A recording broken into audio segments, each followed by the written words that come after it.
Brought to you by Techno Camon 30 series.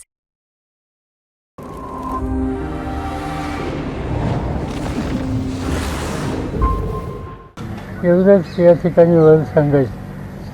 आज या निवडणुकीमध्ये अनेक गोष्टी चांगल्या घडलेल्या आहेत. राष्ट्रवादी काँग्रेस पक्षानं जयंत पाटलांच्या नेतृत्वाखाली आम्ही जागा मर्यादित लढवल्या. सगळ्या मिळून आम्ही 10 जागा लढवल्या. पण त्याच्यामध्ये असं दिसतंय की 7 जागेवर आणखी काही त्याचं पूर्ण काउंटिंग झालेलं नाही. पण 7 जागेवरच्यावर आज आम्ही पुढे आहोत. किती 7 होती? 7 जागेंच्यावर आज आम्ही पुढे आहोत.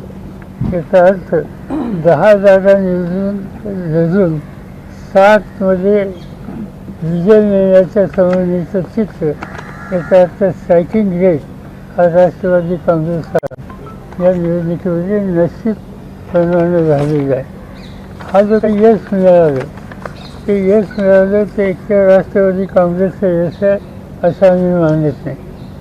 आम्ही ही जी महाराष्ट्र विकास आघाडी केली ज्याचा उल्लेख माझ्या स्टेटमेंटमध्ये सविस्तर आहे, त्या आघाडीच्या वतीनं आणि विशेषतः काँग्रेस पक्ष आणि उद्धव ठाकरेंच्या नेतृत्वाखाली शिवसेना आणि आमचे सहकारी या सगळ्यांनी एकत्रित जीवाभावाच्या वतीनं काम करण्याची भूमिका घेतली.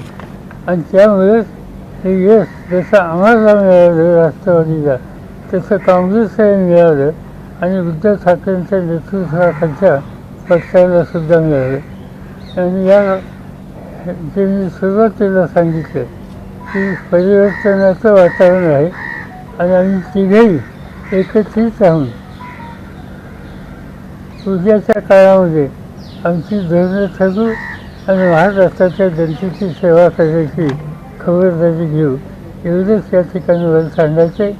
उद्याची बैठक ही दिल्लीला आज संध्याकाळी ठरेल आणि ती झाली तर त्या बैठकीला माझी उपस्थिती असेल.